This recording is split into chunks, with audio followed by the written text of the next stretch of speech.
Le raz de marée, légende de l'île Bonaventure de Wayne Malouin. Prologue. La mer, élément mythique de qui on ignore encore aujourd'hui toute l'étendue de ses mystères. Ses profondeurs nous sont aussi secrètes que la plus éloignée des planètes de notre système solaire. Elle est la cause et la raison de tant de phénomènes. Elle est inspiration, constitution et source de vie. Malgré sa limpidité et sa douceur, elle est l'élément le plus puissant des quatre. Elle peut noyer l'air, éteindre le feu et fracasser le plus gros des rochers. Elle recouvre en majeure partie notre terre et notre organisme. Elle est partout et en chacun de nous. En latin, on disait laudetur mare sed teneantur littora. En français, louez la mer, mais tenez-vous sur le rivage. On peut lire dans les colloques Naufragium d'Erasme « Quelle folie de se confier à la mer ».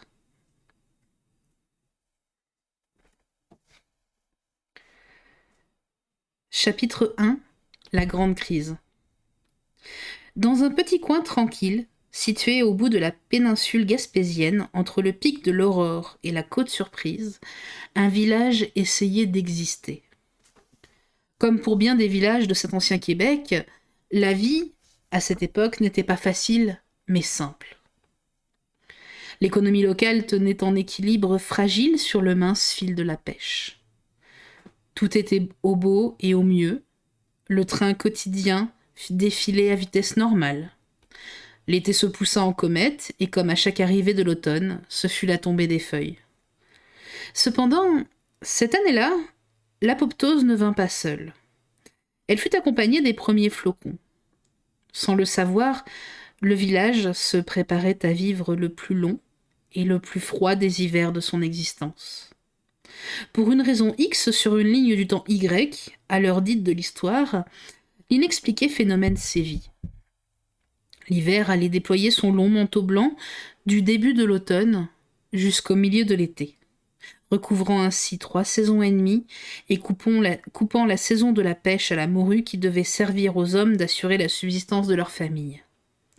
Pour bien des gens, la couleur de la mort est noire ou rouge. Mais pour ceux qui connurent cet hiver, la mort est blanche. Condamnés à l'exil par une route ensevelie sous la neige, les habitants devaient se serrer les coudes. Au mieux de leur capacité, ils devaient tenir bon. C'est à force d'entraide et de chaleur humaine que le village put traverser ce long et pénible désert de glace. C'est au début de juillet que vinrent enfin les premières fontes. Pendant que l'été revenait peu à peu les visiter, les villageois devaient mettre les bouchées triples pour pallier au retard et au bris qu'avait causé la givrante saison. Même si la neige se changeait en eau, la mort les guettait encore, tapis comme loups en forêt. Devant cette macabre situation, le conseil de ville devait trouver une solution.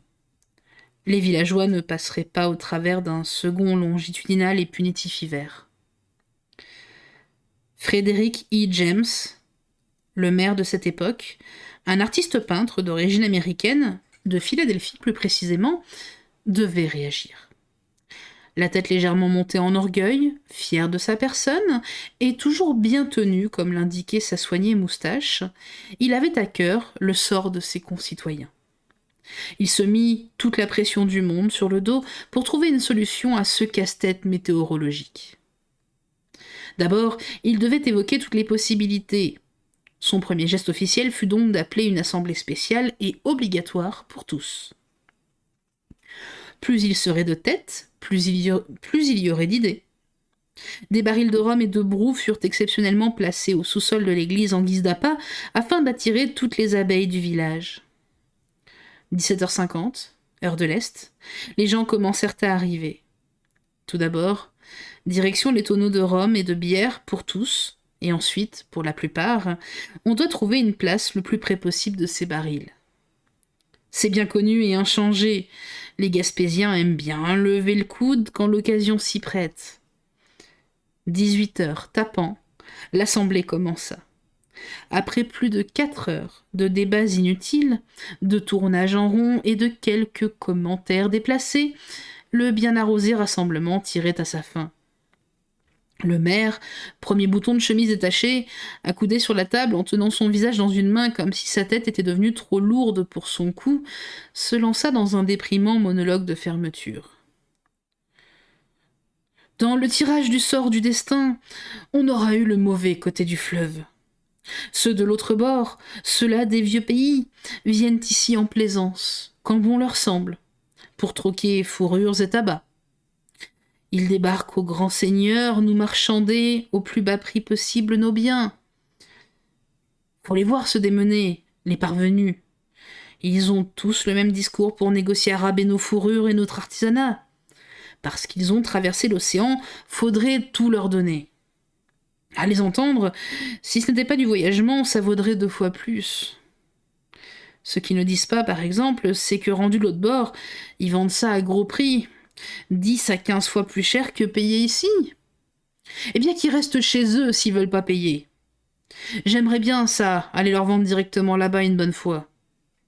Juste voir la face qu'ils feraient. Je te dis que je ramènerai de l'argent. Puis je leur billerai le transport à part de ça, et à gros prix. Chapitre 2. Blanche de Chaumont. Blanche de Beaumont, pardon. Assise au fond de la salle, la belle Blanche, qui écoutait l'interminable plaidoyer du maire, eut feu au fanal. « C'est ça, vous l'avez, monsieur le maire, c'est ça, faut traverser l'autre bord. Notre saison de pêche est déjà trop courte, comme c'est là. On passera pas l'hiver, même pas un cours. Imaginez si ça frappe encore comme l'an passé. Moi je dis qu'il faut traverser dans les vieux pays et apporter tout ce qu'on peut. Artisanat, fourrure, sirop d'érable, viande séchée, spécialité en pot, tabac, tout ce qu'on a. Et puis on va vendre ça à prix fort, pas d'intermédiaire, pas personne pour nous arnaquer. On pourrait même se négocier une entente sur le long terme, puis s'assurer d'avoir, aujourd'hui comme demain, un moyen de survivre en cas de crise. On pourrait peut-être même s'enrichir avec ça. La belle Blanche, Blanche de Beaumont de son nom, est assurément la plus belle femme de tout le comté. Peut-être même plus. De taille plutôt grande pour l'époque, ses fines rondeurs et ses plantureuses formes en faisaient rêver plus d'un. Elle avait les yeux bleu azur comme une mer calme sous le reflet de la lune et un air innocent, mais convaincu et convaincant. Native de Normandie, en France, une région qu'elle avait quittée juste avant l'âge adulte, elle était venue retrouver son fiancé, envoyé au Canada pour venir combattre les terrifiants Iroquois. À ce que l'on raconte, le navire de Blanche fut attaqué et il se serait échoué sur les côtes de l'île de Wake en Mingani. Recueillie par un gardien de phare d'une île voisine, elle serait depuis à la recherche de son fiancé. Elle aurait fait le tour de tout le Québec avant de terminer sa course dans ce coin de pays, toujours dans l'espoir de revoir celui à qui elle fut promise. Très discrète sur sa vie et ses pensées, très renfermée sur elle-même et solitaire, on ne savait pas grand-chose sur la belle. On ignore encore aujourd'hui son âge, au moment du récit, et l'aventure qui l'a conduite en Gaspésie n'est pas datée. De bonne éducation, elle faisait l'école du soir aux habitants et déclinait systématiquement toutes les avances qu'on lui adressait. Les quelques fragments connus de son histoire étaient complétés par rumeurs et légendes. Certains disaient qu'elle était une orpheline en fuite, d'autres, jaloux, expliquaient sa beauté et son mystère par Certains disaient qu'elle était une orpheline en fuite, d'autres, jaloux, expliquaient sa beauté et son mystère par la sorcellerie.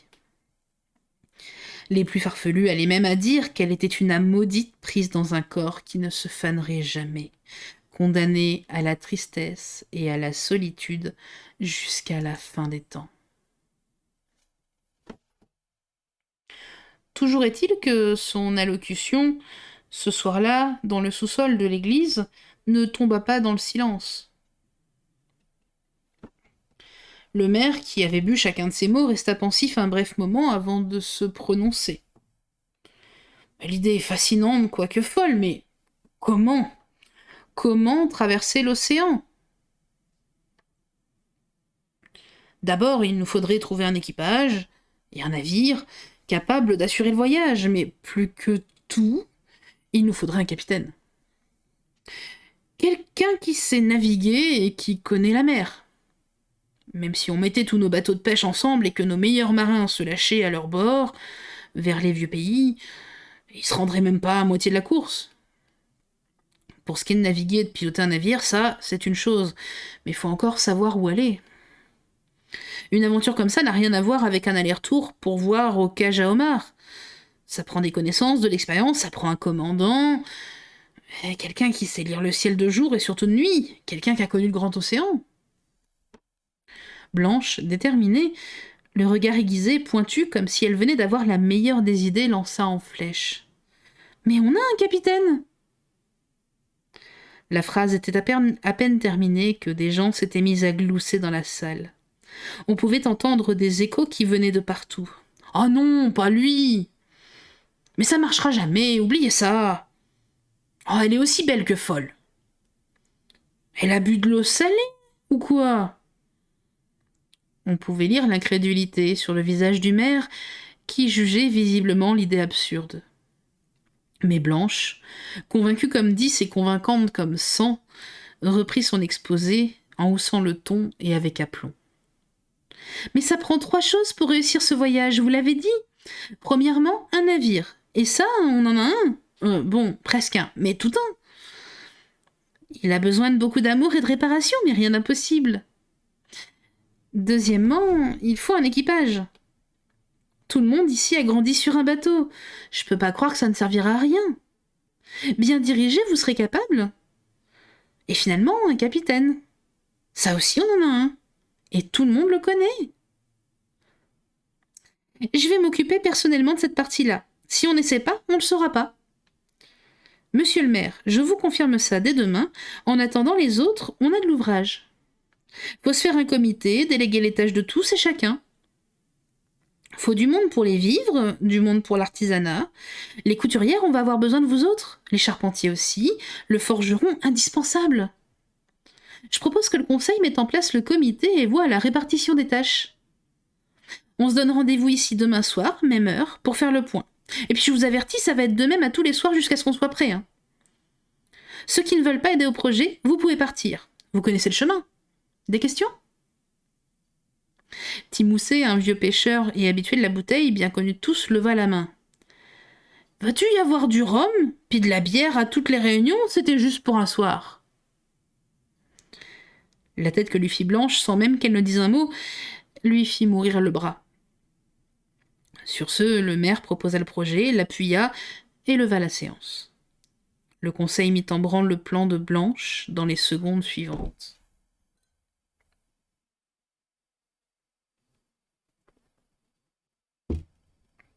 Chapitre 3. Le capitaine.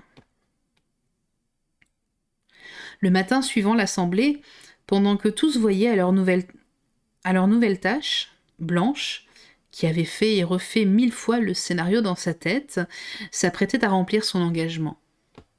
Elle prit un déjeuner léger, gruau à l'érable et aux petits fruits avec un café fort. Elle se dirigea ensuite vers la vieille armoire aux portes vitrées qui se trouvait dans le petit salon. Juste avant de partir, elle y choisit une bouteille de whisky reçue en cadeau d'un de ses prétendants apparus aisés. Les minutieux détails en filigrane gravés sur la bouteille de whisky donnaient, selon Blanche, l'air à en être un bon. Elle n'y connaissait pas grand-chose, mais cela valait mieux qu'un rien. Et puis elle se mit en route. Si on va du côté du fleuve, au sommet de la côte Surprise, on arrive face à une vieille cabane décrépite, mais encore debout. Entre ses volets autrefois verts et ses bacs à fleurs vides se trouve une grande porte de bois gris. Vivait derrière celle-ci un vieil ermite à la retraite, anciennement connu comme l'honorable capitaine Pete Caribou dit Barbachois. L'histoire raconte que ce fut jadis une véritable légende des mers. Des traversées, il en avait fait. On ne savait seulement de ses origines qu'il était un natif du coin. Barbachois était une contraction entre les mots barbe et barachois. Le barachois est connu comme étant une étendue d'eau saumâtre séparée de la mer par un banc de sable ou de gravier, comme une lagune. Il représente l'estuaire d'une petite rivière progressivement barrée par un cordon littoral, créé par la dérive littorale. Ce mot, barachois d'origine française acadienne, nous vient du basque barbacoa, qui signifie petite barre. Enfant unique d'une mère décédée à sa naissance, Pete Caribou est parti dès son plus jeune âge au large avec son père. À l'époque, celui-ci était capitaine d'un navire marchand. On raconte que le petit aurait fait ses premiers pas sur le pont de ce bateau.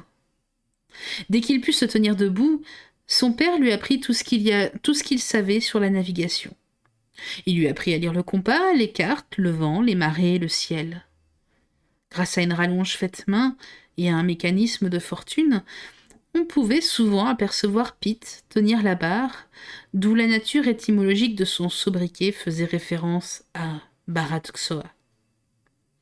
C'est sur ces bases peu communes que la légende était née. La suite n'est que récit et histoire.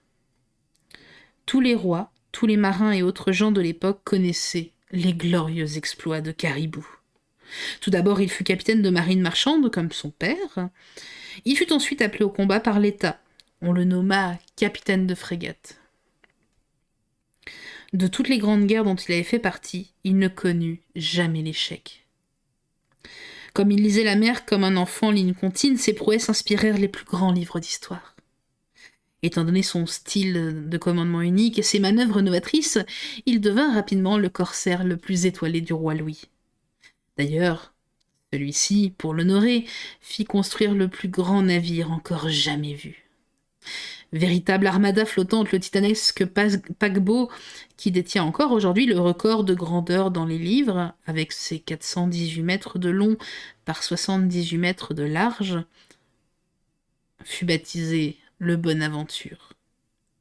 Adulé de tous les marins, aux commandes du plus grand vaisseau n'ayant jamais navigué, le capitaine Pete Caribou écrivait l'histoire. De tous ses titres et ses légendes, ce dont il était le plus fier était qu'il n'avait jamais perdu un seul homme en mer. Il déjouait sans cesse la mort à chacun de ses périples, que ce soit face aux pirates des Antilles, aux conquistadors d'Espagne ou tout autre peuple barbare parcourant les mers, aucun ne le coula. Il aurait navigué sans gouvernail, sans mât et même sans voile, revenant toujours sur terre, affichant l'équipage au complet. Il sut tromper les plus gros icebergs de l'Antarctique et déjouer avec aisance les tranchants récifs coralliens. Plus d'une fois, il se serait moqué du triangle des Bermudes, le traversant même une fois à reculons et les yeux bandés, selon les dires. Nulle tempête ne le mit à l'eau, et il les avait toutes connues, grosses et petites. Ses extraordinaires compétences excusaient son arrogance et son fort orgueil. On pourrait énumérer ses exploits des mois durant, sans en connaître véritablement la fin. Toujours est-il qu'un jour, pour une raison connue seulement de lui, Pete Caribou revint s'établir où il avait pris racine. L'air changé, renfermé sur lui-même, il reprit la maison paternelle en haut de la côte et se mit à la bouteille. Son immense bateau, amarré, pour ne pas dire échoué sur une pointe dont il savait les eaux assez profondes pour l'héberger, semblait voué à l'abandon. Ses occupations se résumaient à brasser sa propre bière, qu'il vendait aux auberges de la péninsule pour arrondir ses fins de mois. Ce qui lui restait de sa fortune amassée en mer, il la buvait en alcool fort. Comme un bois sans soif, ou alors il la dilapidait dans les corsets des filles perdues. Il n'était plus l'homme des histoires racontées. Isolé, presque timoré, il repoussait les siens qui pourtant l'estimaient encore, ne lui voulant que du bien. Plusieurs sont ceux au village qui tentèrent une approche. Des invitations à dîner, aux soirées dansantes, il refusait toujours tout. Même dans la période des fêtes, il refusait toute invitation. Il faut dire que l'alcool n'aidait en rien. Mis à part les quelques filles de joie qu'il laissait entrer certaines nuits, personne n'était bienvenu chez lui. Un jour, on le laissa tranquille, mais on n'oublia pas. On racontait encore ces légendes aux enfants, mais on ajoutait à la fin du récit qu'il était devenu fou ou sénile pour apeurer les enfants et éviter qu'ils aillent lui tirer la pipe. Voilà donc le miracle que s'était engagée à réaliser Blanche. Seule, sur le porche, Whisky de prestige en main, elle frappa. Elle attendit plus longtemps que ne l'exigeait la politesse et réessaya. Mais toujours rien. Pressée par le temps et coiffée d'audace, elle entra. « Y a quelqu'un » Sans aucune réponse. Elle s'aventura alors dans la délabrée demeure en continuant d'interpeller l'occupant. Au bout de 3 pièces, elle le trouva enfin. Endormi dans un éthylique et profond sommeil, l'homme inerte ronflait. Étendu de son long, le haut de son corps était à demi sur le fauteuil et le bas de ses jambes mortes pesait contre la moquette. Blanche marqua un temps avant de s'en approcher. Pour la première fois, elle eut un doute sur l'issue de son plan. Voilà tout son entêtement et sa ténacité terrassés par l'état d'ivrognerie. Elle se ressaisit, et d'un cri, elle le réveilla brusquement. « Hey! Hey! Réveillez-vous » La courte phrase, dite sur un ton haut, sortit l'énergumène de son coma. « Quoi ? Qui ? Qui êtes-vous donc pour m'importuner ? Sortez immédiatement par où ?» Avant qu'il n'eût terminé sa phrase, ses yeux s'étaient ajustés à la lumière qui émanait de la poche de jute qu'il avait accrochée en guise de rideau. Dans la pièce assombrie par le temps, dans une petite mais épaisse lueur de clarté, presque gazeuse, un ange lui apparut. Devant lui, le visage de Blanche, à demi éclairé, paraissait être un rêve. Jamais il n'avait vu une aussi belle femme, même parmi les bourgeoises parfumées de la cour du roi, même parmi les irrésistibles mulâtres qu'il avait connus en Guyane. Sa fureur avait été étouffée par son étonnement. Il se retourna laborieusement et fit de gros efforts pour se relever. Ce qui lui restait d'orgueil et de fierté réussissait à le faire tenir debout. Ses yeux verts sur fond blanc rougeâtre avaient du mal à soutenir l'étincelant et innocent regard de la belle Blanche. « Que me voulez-vous ? Pardon. Que me voulez-vous, mademoiselle ?» La grande Blanche se présenta rapidement et expliqua dans un fuyant débit la raison de sa venue. Pendant l'exposé, alors qu'il réussit à un bref moment à détourner ses yeux des rondeurs parfaites de la belle, il remarqua le litre d'alcool brun qu'elle avait en main. Maintenant, il tanguait entre sa bouche, sa poitrine et la bouteille. Le sentant inattentif, Blanche lui offrit la bouteille pour l'intéresser de nouveau. « Ah, j'oubliais, c'est pour vous, le meilleur des whisky, enfin, un bon, je crois. » Puis elle reprit ses explications. Il fallut attendre au service du 3e verre, trop rempli selon l'éthique, avant qu'un semblant de bonne manière reprenne réflexe chez l'homme et qu'il daigne enfin offrir un verre à son invité. Celle-ci refusa poliment et replongea immédiatement dans les détails de son opération. À la fin du monologue, la bouteille était sévèrement entamée et l'hôte aussi.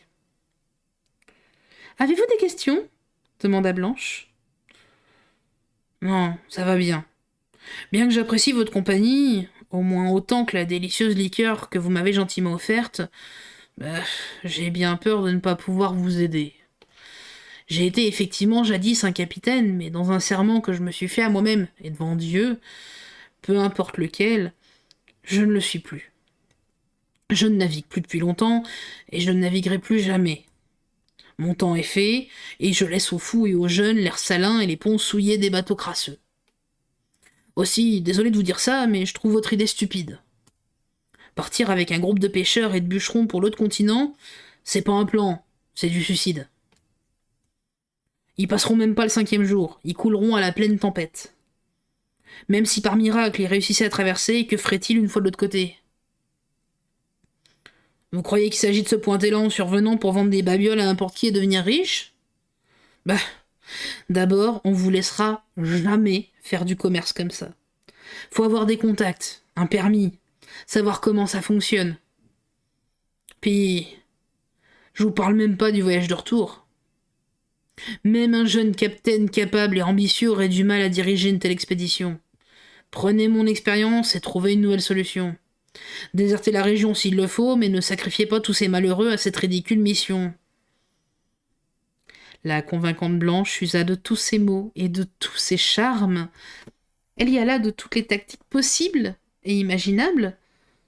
Entre le défi et la pitié, elle débattait en lionne, défaisant un à un tous les contre-arguments du Soulon.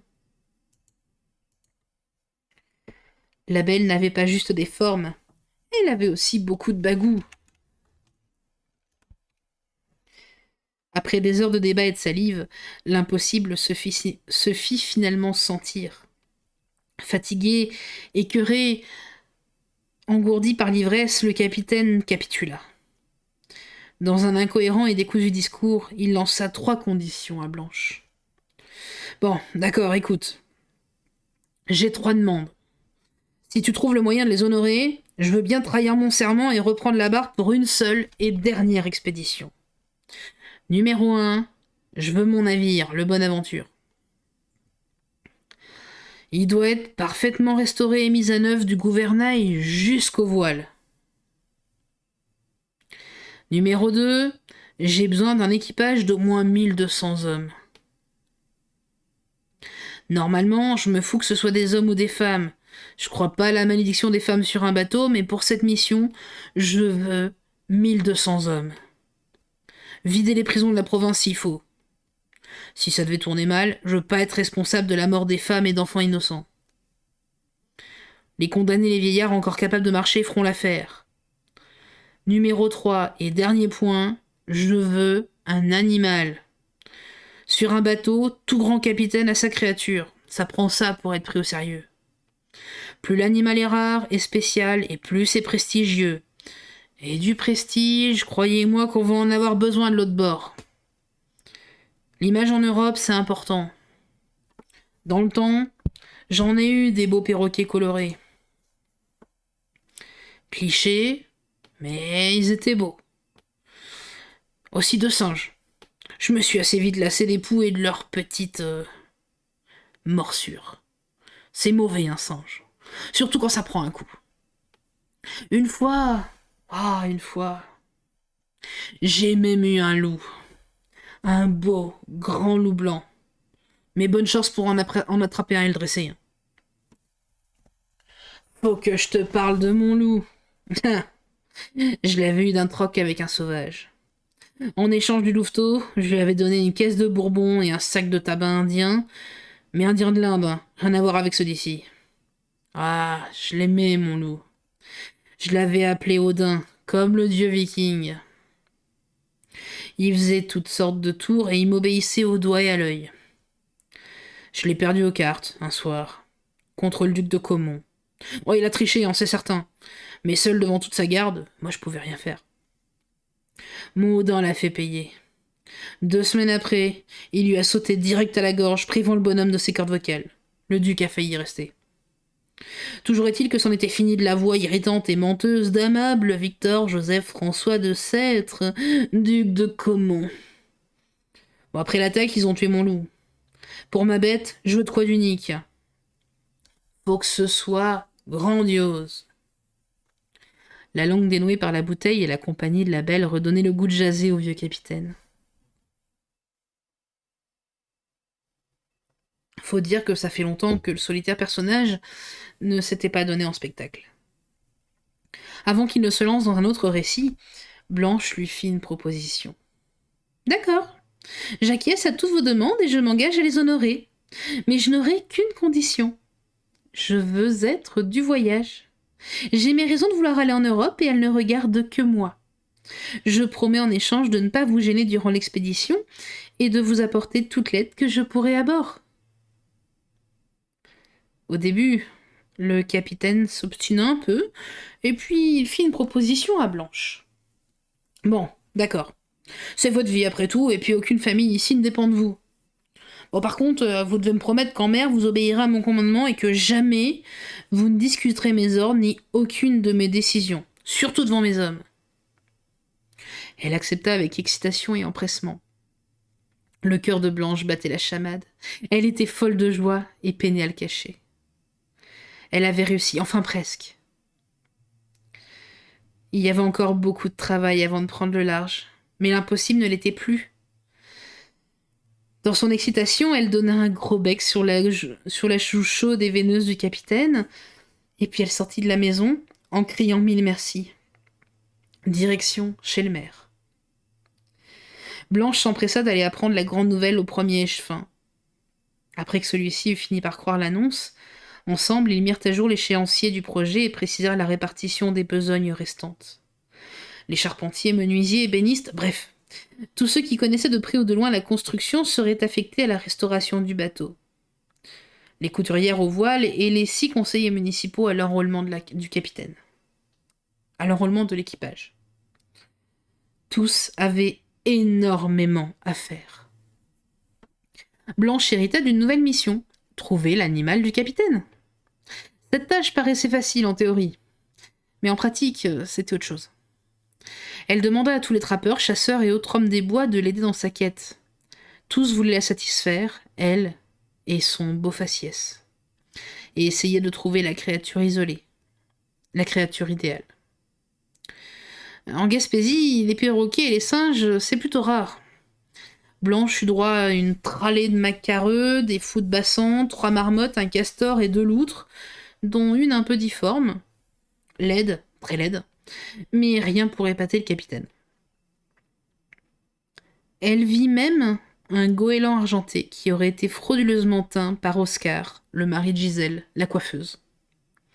Il voulait sans doute le faire passer pour une bête spéciale, mais le pauvre oiseau avait juste l'air d'avoir été barbouillé par un enfant.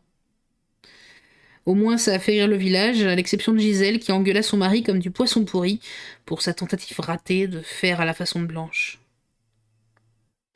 Après une semaine intempestive de recherche, elle commençait à perdre espoir jusqu'à ce qu'elle rencontrât, au magasin général, la vieille Ursule. « Tu cherches une créature dépareillée, paraît la petite. Bah, tu passeras chez nous quand tu pourras. J'ai peut-être de quoi pour toi. » Blanche accepta sur le champ et suivit la vieille dame chez elle. Chapitre 4. Le rat. La vieille Ursule, une vieille fille, sans enfant, avait su trouver le délassement et l'amour en s'occupant des écureuils qui venaient la visiter. Elle adorait ces petits rongeurs. Elle les trouvait tellement adorables qu'elle en avait adopté 2 qui vivaient en permanence sous son toit. Casso et Carrosse, c'est comme ça qu'elle les avait baptisés. Un bon matin, pendant qu'elle les nourrissait, ces 2 bébés, elle vit dans un recoin de sa maison, en face de sa berçante, un petit museau sortir de l'ombre. La timide créature était trop grosse pour être une souris et trop courte sur pattes pour être un chat. Elle lui lança quelques cacahuètes et le fit approcher. C'était un rat. Un gros rat. À sa connaissance des bêtes et à la vue de son visage, le rat avait l'air très jeune pour son énormité. Il était aussi gros qu'un chat et semblait pourtant être un poupon. Elle décida de le garder et de l'apprivoiser. De jour en jour, il grossissait, et ce, de plus en plus rapidement. Pour freiner son éloquente croissance, Ursula ne lui donna plus de manger de table. Elle lui concocta un régime à base de galettes de sarrasin, qu'elle seule avait la recette. C'était plus léger, mais nourrissant. Surtout, ça régulait sa croissance. Elle adorait le rat, presque autant que ses écureuils. Mais Ursule ne rajeunissait pas, et c'était tout un aria de nourrir ce goinfre. On était loin des quelques cacahuètes et graines de toast jetées à Casso et Carrosse. Alors, elle eut l'idée de l'offrir à Blanche, vu son originalité. À la vue de la bête, Blanche ne savait quoi en penser, mais il était vrai que l'animal était particulier. Son imposante masse dérangeait l'œil, qui était habitué à plus petit que ce genre de bête. Et ça nous forçait à nous y arrêter quand on le voyait. Bien que l'on ignore d'où il venait, la raison de sa mutation, il reste qu'il s'agissait d'un être vivant, docile et domestiqué, et qui avait ce petit quelque chose. On pouvait peut-être même dire qu'il était prestigieux, du moins de la prestance. Il en avait. « Et pensez-vous qu'il va grandir beaucoup encore ?» demanda Blanche à la dame qui lui répondit. « Ah, possiblement, hein, moi j'ai jamais vu un pareil spécimen. » Moi, je le nourris à la galette de sarrasin pour limiter son grossissement. Être vous, j'éviterai le manger de table, ça le fait gonfler 10 fois plus vite. Si vous le voulez, je vous le donne, ma belle enfant. Je vais aussi vous donner ma recette de galette. Mais gardez-la pour vous, hein. C'est intime une recette, c'est secret. Et Blanche remercia la vieille, puis elle quitta vers chez elle, la recette en poche et le rat en laisse. Elle fit un brin de toilette à son nouvel ami, elle le lava, le brossa et le parfuma un peu, avant de se rendre chez le capitaine. À la vue de l'insolite, Caribou était sans voix. Le vieux capitaine, qui était plus à jeun qu'à la normale, vit l'heure qu'il était. Il avait beau regarder l'étrange encore et encore, il ne trouvait pas les mots pour décrire la scène. Il saluait les efforts mis par Blanche pour le satisfaire, mais il ne trouvait rien à dire. Rien de positif, rien de négatif. Juste rien. Dans son examen de tous les angles possibles du rat, le capitaine s'immobilisa devant son petit œil gauche, une petite bille noire coiffée de longs cils qui paraissaient scintiller. Leurs regards se mélangèrent, tout doucement. L'homme tendit sa grosse main rude vers le dos de l'animal et caressa son poil hérissé. Puis, d'un mouvement répétitif, il continua de brosser le noir pelage. « Tu t'appelleras Niord. » Il se retourna vers Blanche pour lui donner son approbation. D'un signe de tête, silencieux, le capitaine venait d'adopter le rat. De plus, Caribou avait vraiment le goût d'entreprendre ce dernier voyage. Le capitaine gardait pour lui les véritables raisons de sa soudaine motivation, et elles étaient tout aussi mystérieuses que celles qui l'avaient amené à terre. Mais ça l'importait peu. L'expérience du vieux loup de mer était cruciale à la réussite de cette mission. Il se satisferait donc de l'étrange créature, pourvu que le reste de ses conditions soit respecté.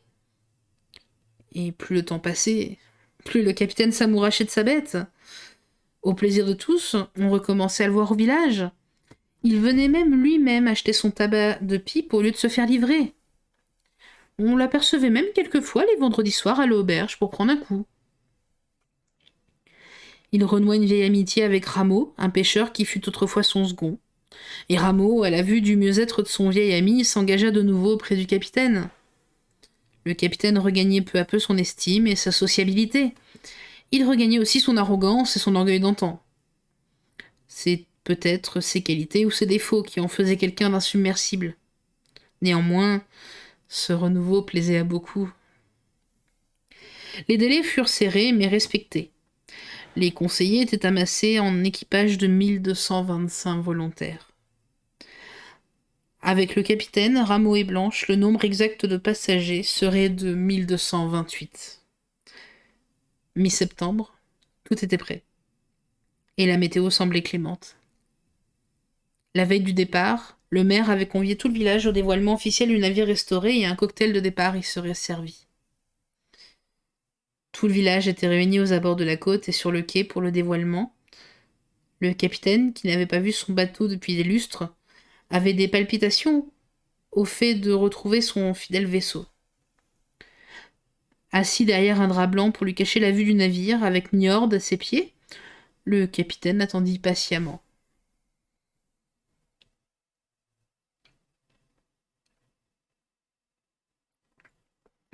Le maire rendait un vibrant hommage à l'homme, énumérant quelques faits marquants de sa carrière. Tout le monde connaissait ces histoires, mais le maire, mot en bouche, avec la frénésie du moment et la verve qu'on lui connaissait, sut les rendre intéressantes de nouveau.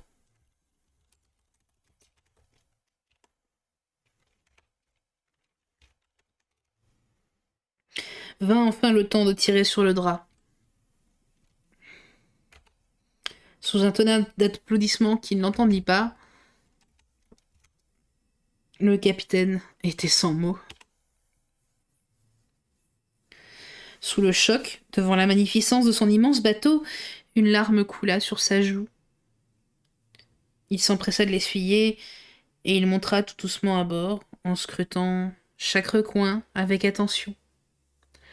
Les efforts et le temps consacrés par les habitants à la restauration de son navire le touchaient beaucoup, beaucoup plus qu'il ne voulait bien le laisser paraître. Malgré toutes les années pendant lesquelles il s'était isolé d'eux, pendant lesquelles il avait été parfois odieux et d'attitude mauvaise, Tous aujourd'hui étaient là pour lui témoigner cet amour. Un amour inconditionnel que l'on prête seulement à certaines légendes. Les villageois étaient silencieux et émus devant ce spectacle. Une fois à bord, le capitaine s'approcha du bord, face à la foule, et s'adressa à eux. Bien, c'est plus que bien. C'est tout un travail que vous avez fait là, et je dois dire qu'il est encore plus beau que dans mes souvenirs. Je n'ai pas été facile avec vous depuis mon retour, et j'ai mes raisons, mais ça n'excuse pas tout. Il est temps d'enterrer le passé. Aujourd'hui, sachez que vous avez toute ma gratitude, et que j'honorerai mon serment envers vous. Nous reviendrons, tous, avec la cale remplie d'or.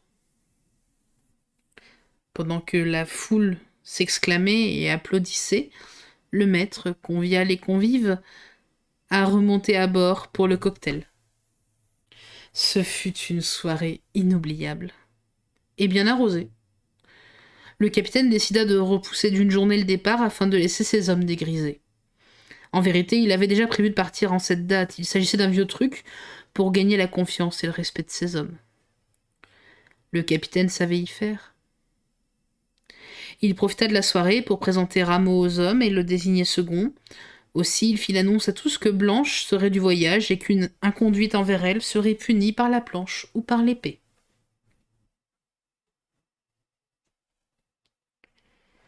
Chapitre 5 – La traversée. Nous voilà au jour J, jour du grand départ.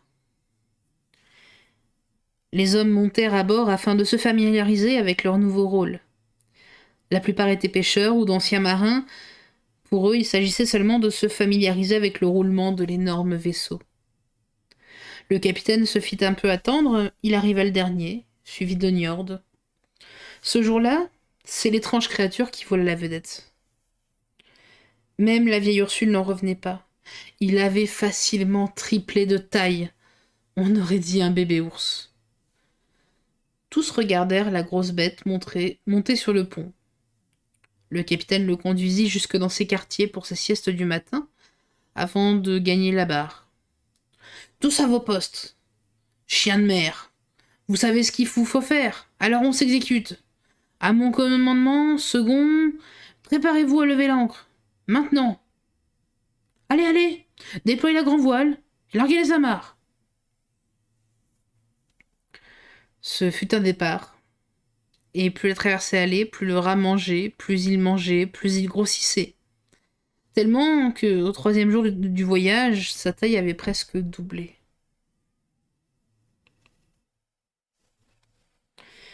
Au 4e jour, le second eut un entretien à ce sujet avec le capitaine.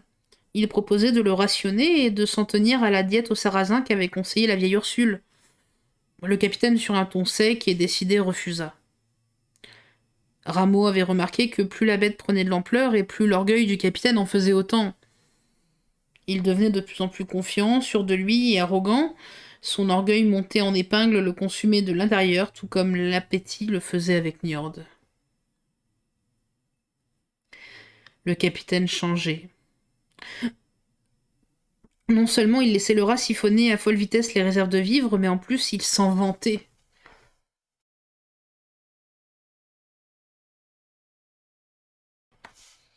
Quand les Français vont me voir débarquer avec cette bête, ils en croiront pas leurs yeux. Attention mes amis, voici le légendaire capitaine Pete Caribou, dit Barbachois, et sa mythique créature. Là, je pourrais peut-être même le chevaucher arrivé au bord. Hein. Le second essaya à maintes reprises d'avoir une discussion avec le capitaine sur ce sujet, mais rien à faire. L'homme ne voulait pas entendre raison. Ce fut à mi-chemin de la traversée que le problème devint très vite inquiétant. On avait remarqué depuis quelques jours que le bateau s'affaissait lentement et que le rat occupait littéralement le quart du pont. De plus, les vivres commençaient à se faire rares et l'équipage était déjà rationné au maximum. Blanche, la persuasive, se joignit au second pour une ultime tentative de rationnement et de raisonnement auprès du capitaine. La belle savait vraiment trouver les mots doux et justes pour convaincre l'homme. Bon, de toute façon, le régime de Njord serait amené à être modifié puisqu'il ne resta bientôt plus que des galettes au sarrasin à manger. Le reste du voyage avec sarrasin au menu se déroula très bien malgré tout. Puis, à la fin d'un après-midi ensoleillé, « Terre en vue !» hurla l'homme de vigie. Le capitaine, bien qu'un brin trop fier, fidèle à sa légende, avait réussi à mener l'équipage à bon port et sans embûche. Leur accueil fut magistral. Les gens regardaient avec admiration et stupéfaction le capitaine descendre à terre sur le dos de l'étrange créature. L'équipage, en voyant tel spectacle, en oubliait même le mauvais caractère de leur chef et le portait en triomphe. La suite ne fut que banale formalité pour le capitaine qui, grâce à sa réputation, réussit en un rien de temps à avoir les documents requis et l'espace nécessaire pour faire commerce. Le roi Louis, fils du roi Louis, celui que le capitaine avait servi, convia l'homme à sa cour pour un grand banquet donné en son honneur pendant que Rameau supervisait les ventes et voyait à tout. Caribou demanda à Blanche de l'accompagner. Elle accepta et profita de ce moment pour lui apprendre une nouvelle qu'il serait le premier et le seul à connaître. « J'accepte avec plaisir votre invitation. J'en profite aussi pour vous annoncer qu'il s'agit sans doute de la dernière fois où nous nous voyons. Je vais regagner la Normandie, voir ce qui me reste de famille, et surtout, je veux poursuivre la recherche de mon fiancé. Jamais je ne vous remercierai assez pour tout ce que vous avez fait pour moi et pour les gens du village. Vous avez un cœur en or. Souvenez-vous-en, le moment venu. » Et puis elle décrocha de ses cheveux soyeux une longue broche pointue, avec un cœur doré en guise de tête. Elle remit la broche avec douceur au capitaine, sa main posée sur son cœur. Ensuite, elle déposa un long baiser sur la joue gauche de l'homme, celle-ci était moins rouge et veineuse qu'à leur premier baiser. Le capitaine comprit que depuis le tout début, c'était son plan. Sa décision était réfléchie et décidée depuis longtemps. Il la serra dans ses bras, et sur un ton compatissant et compréhensif, il lui souhaita toute la chance et le bonheur du monde. Le banquet fut un succès extravagant, abondant et à l'image de Versailles. Tout le monde voulait voir le vieux capitaine et surtout... surtout son rat. La bête fit sensation. Tous étaient impressionnés devant l'épatant spécimen. Avec lui, au lendemain de la soirée, Blanche se mit en chemin vers ses origines. Elle salua une dernière fois tous les hommes qui allaient garder avec eux à jamais l'image de la magnifique Blanche de Beaumont. Quelques jours plus tard, les hommes avaient déjà tout liquidé de ce qu'ils avaient à vendre. Les affaires avaient été bonnes, excellentes, meilleures même que l'avait espéré le village. L'exceptionnel rendement revenait en grande partie à Rameau qui avait su tenir des comptes serrés. Tous les aristocrates et nobles de la place offraient des sommes astronomiques au capitaine pour son rat. Rameau se croisait chaque fois les doigts pour que le capitaine accepte, mais plus fier qu'avaricieux, celui-ci déclina toutes les offres. Njord en avait profité, il avait encore grossi et s'inquiétait beaucoup le second. Heureusement, le départ était pour bientôt. Grâce aux bonnes affaires faites en France, la gigantesque cale du navire comptait maintenant 3 fois plus de rations qu'à un précédent voyage.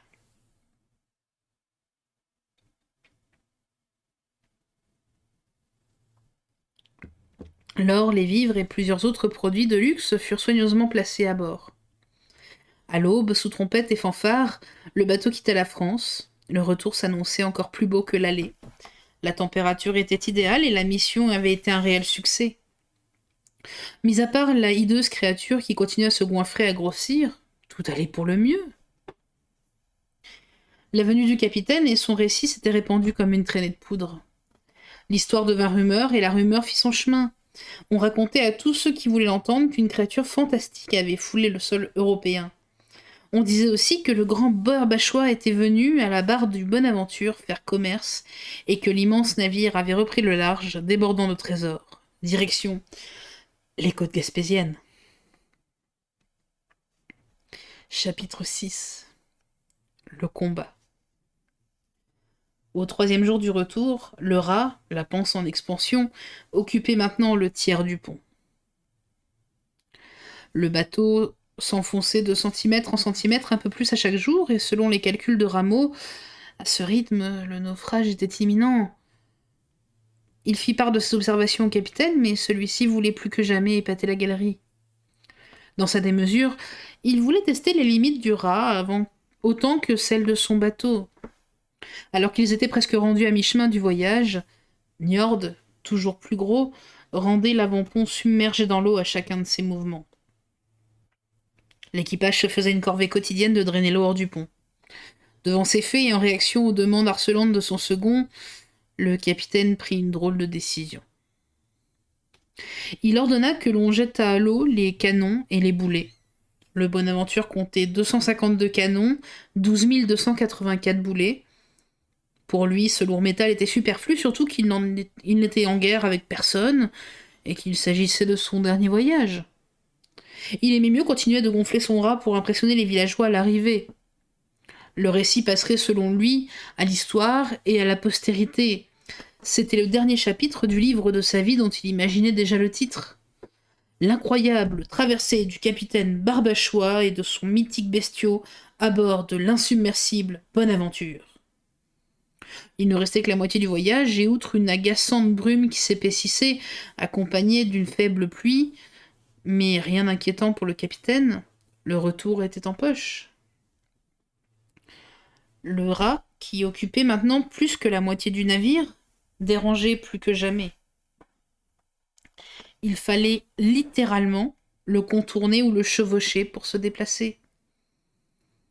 Cependant, le poids des canons et des boulets, en moins, suffisait pour rendre sain et sauf jusqu'à la maison. C'est à ce moment que l'équipage entendit, dans un écho fort et puissant, un bruit. Un son de tonnerre qui semblait provenir du côté tribord du bateau. L'épaisse brume, presque tangible, empêchait la vigie de bien voir. Puis, boum! Le son retentit de nouveau. C'était un coup de canon. Plusieurs hommes se demandaient ce qui arrivait, d'autres, les plus habitués, craignaient le pire. La réponse se trouvait dans le visage du capitaine. Au 2e coup de canon, il avait saisi. On le vit fermer tout doucement les yeux, froncer les sourcils, comme pour essayer de se convaincre qu'il rêvait. Le 3e et dernier coup de semonce le ramena brusquement à la réalité. Rameau arriva en courant auprès de son capitaine, dans l'attente d'explications.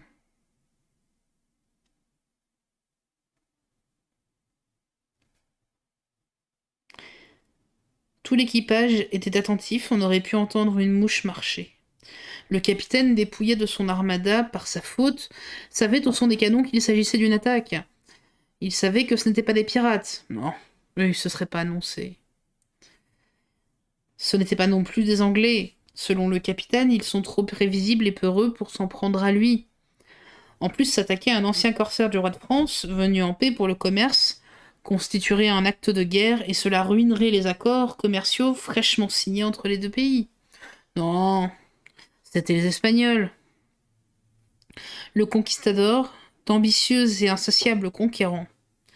Les mots coups de semonce étaient un de leurs modus operandi. Le capitaine connaissait leur méthode. 3 tirs signifiaient qu'ils étaient 3 navires armés et prêts à attaquer.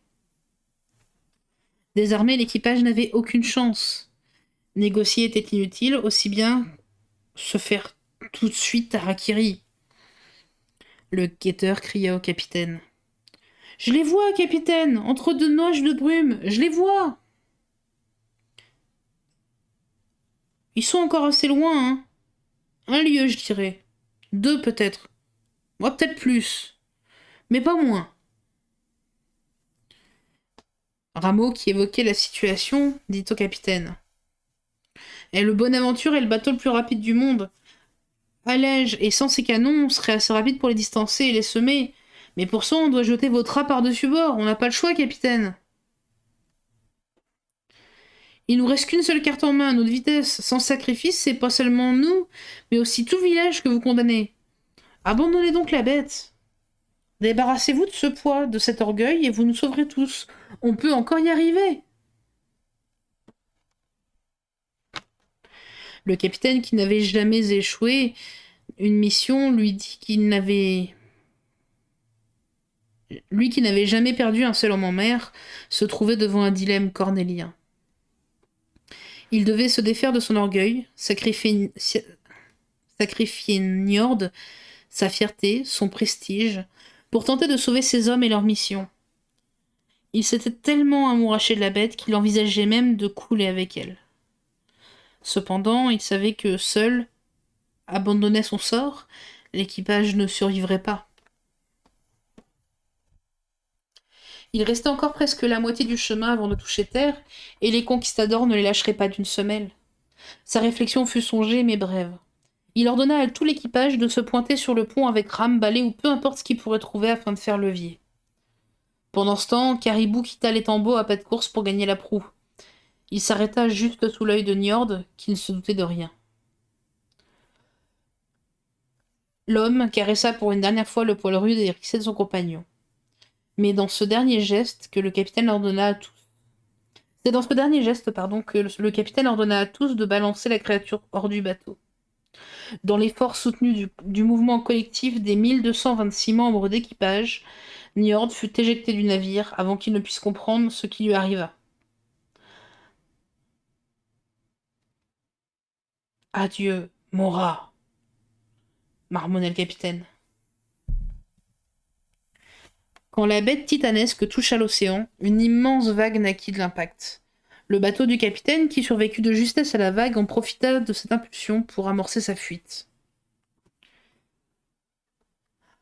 Avec toutes ses voiles lissées, le Bonaventure, allégé, prenait de la vitesse. La vague qui les avait poussés les avait maintenant dépassés.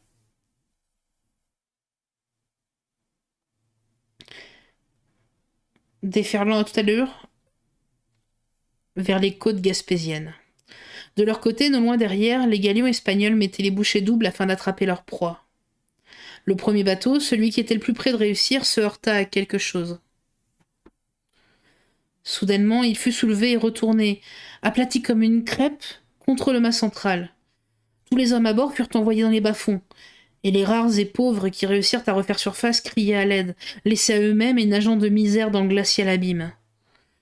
L'équipage du deuxième navire, qui peinait à voir dans l'épais brouillard, entendait les cris de terreur de leurs camarades. Avant de comprendre ce qui arrivait, une immense queue apparut depuis les eaux, surgissant de nulle part. D'un coup, elle s'écrasa sur la poupe du galion, l'écrasant. Le rat surgit d'un tourbillon géant qui s'engouffrait et qui engouffrait le reste de l'embarcation. Avec ses griffes, le monstre s'agrippa à la coque et se mit à dévorer avec son énorme mâchoire tous les hommes qui lui passaient sous la dent. Le troisième bateau, qui assista impuissant et terrifié au massacre, rebroussa chemin. La créature, épuisée par ses récents efforts et affamée, laissa filer le dernier galion, se satisfaisant avec les quelques survivants et les corps noyés qui flottaient. Les Espagnols rentrèrent chez eux la mort aux trousses, et avec la perte de 2 navires, 2 équipages complets et un macabre récit à raconter. À l'opposé, le Bonaventure poursuivait sa course. Il fallait voir ce chef-d'œuvre d'ingénierie en pleine lancée. On aurait dit qu'il volait sur la mer. Un véritable sabre fendait l'océan. Ignorant à ce moment ce qui était advenu des Espagnols, l'équipage se mit à bout de souffle pour s'éloigner autant que possible de leurs assaillants. En 2 fois moins de temps qu'il en avait fallu pour atteindre pareille distance pendant l'allée, ils arrivèrent près des côtes du village. Sonnant la corne brume pour s'annoncer, l'équipage découvrait, dans une buée dissipée, leur rivage. Le guetteur demanda à Rameau de venir le rejoindre dans le lit de corbeau. Ils furent les premiers à apercevoir les bateaux échoués et les constructions délabrées en bord de mer. Rameau descendit aviser le capitaine sur le champ. Et pendant que le capitaine œuvrait à freiner la puissante machine... Pendant que l'équipage, œuvrait à freiner la puissante machine, le capitaine s'expliquait la cause du torrent. Il n'avait jamais vu une aussi grosse vague que celle créée par la chute du rat. Sa connaissance des marées et des eaux lui fit deviner le coup qui avait frappé le village. Chapitre 7. L'île et le rocher. Rendu à environ 3,5 km du rivage, le bateau, en fin de course, fut brusquement secoué. De manière assez violente pour faire tomber tous les hommes sur le pont, la proue du navire fut littéralement soulevée par une incohérente secousse. La mer était pourtant calme, et tous savaient que les fonds à cet endroit étaient profonds. Le mystère ne dura pas longtemps. Dans un hurlement bestial, Njord jaillit de l'eau, fit preuve d'une furie inconnue de lui-même et prit d'assaut le navire. L'immonde bestiau avait atteint des proportions titanesques. Il surpassait maintenant et amplement l'embarcation. Le Bonaventure, désarmé et encore trop loin des côtes pour compter sur les défenses du village, était livré au monstre. L'échec frappait à la porte du vieux capitaine, qui était si près du but, et en même temps si loin.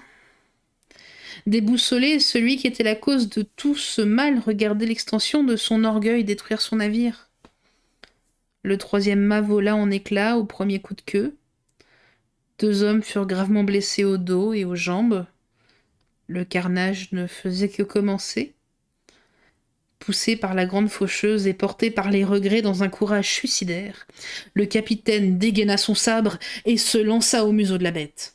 Il fut immédiatement repoussé contre le mât principal, fouetté par le nez de l'animal. Son sabre alla se planter dans une boiserie à l'autre bout du pont. Le rat, dans une vengeance rouge, présenta son œil gauche au capitaine, ébranlé, comme pour s'assurer qu'il s'agissait bien de lui, son ancien maître qu'il avait lâchement abandonné et laissé pour mort au milieu de l'océan. Lui qu'il avait aimé, auquel il s'était soumis avec confiance et docilité. Le capitaine, de son côté, percevait son reflet dans la pupille ébène du colosse. Le temps parut alors en suspens. L'homme sentit toute la peine et la colère de Njord. Pendant que le gros œil humide de la chose laissait couler une larme, son sourcil se fronça plus sévèrement et de l'écume apparut au rebord de ses lèvres. La créature semblait transmettre ses derniers adieux à son maître avant de vouloir l'empaler sur une de ses tranchantes canines. Le capitaine, qui regardait calmement tour à tour le rat, ses hommes sur le pont et le ciel, de manière apaisée, posa la main sur la poche intérieure gauche de son veston. Il cherchait sa vieille pipe en écume de mer, voulant la charger une dernière fois avant le trépas. En tâtant son veston, il devine par-dessus sa pipe une forme allongée à pointe fine. Il y plonge la main et découvre la broche que lui avait offerte Blanche. Habilement, il la saisit et la glissa dans sa manche en la toisant. Son instinct prit le contrôle sur ses actes. Les gestes doux et précis, il se releva lentement. Il tendit sa main vide vers la bête. Celle-ci approcha naïvement. Sa pupille vacillait entre la main de l'homme et son regard. De manière craintive mais docile, l'animal laissa la main du capitaine le caresser une dernière fois. Profitant de ce moment opportun, Barbachois fit apparaître l'épineuse breloque de sa manche et s'en saisit. Il l'enfonça fermement dans le creux du regard taciturne de Njord. Le silence fut rompu. Dans un cri strident et violent, le monstre plongea dans la mer, laissant à la surface derrière lui un bouillon de vagues mousseuses et rougeâtres. Au même moment, Rameau, qui revenait à pleine course de l'arrière du bateau, avait eu une idée. Il savait que le navire n'avait plus de canons, mais il restait encore des barils de poudre noire et de goudron dans la cale. Rameau s'était souvenu que non loin d'où ils étaient, il y avait un immense rocher qui sortait de l'eau et qui était accessible en bateau. Son plan était d'utiliser le goudron pour tracer un cercle géant dans le rocher.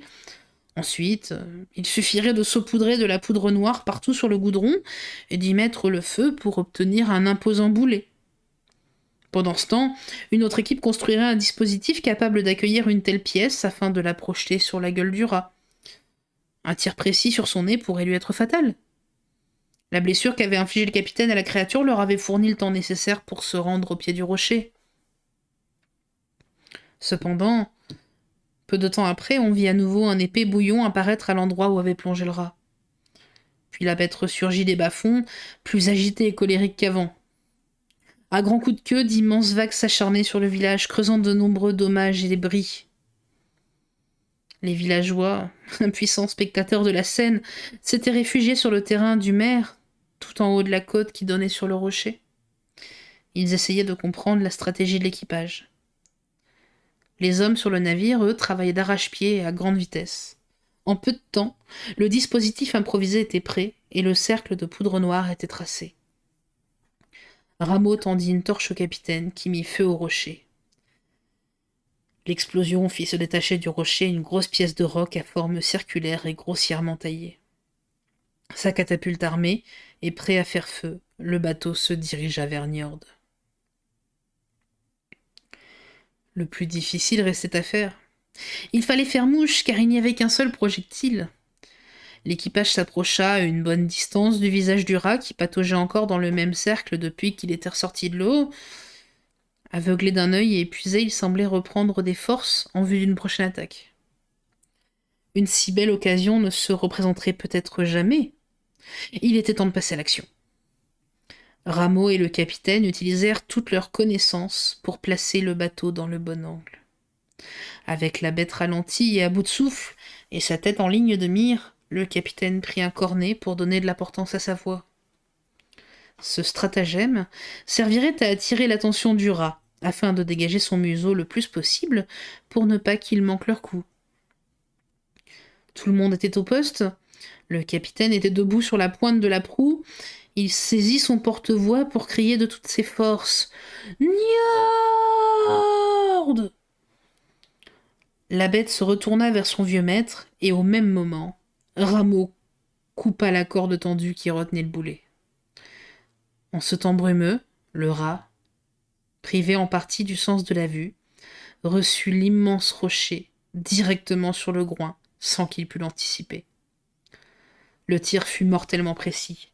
Niord, le titan, le mythe, l'étrange, le rat rendit son dernier souffle. Le temps fit son œuvre et le village fut reconstruit. C'est depuis ce jour qui a marqué l'histoire, que l'on nomme un envahissement exceptionnel du rivage par la mer un raz-de-marée.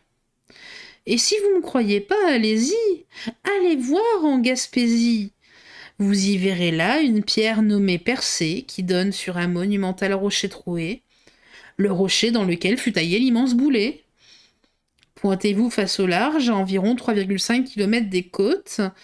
Vous y trouverez là une île, l'île Bonaventure, qu'on nomma en l'honneur du navire qui a sauvé le village. Une île qui est, en fait, la carcasse du rat mort.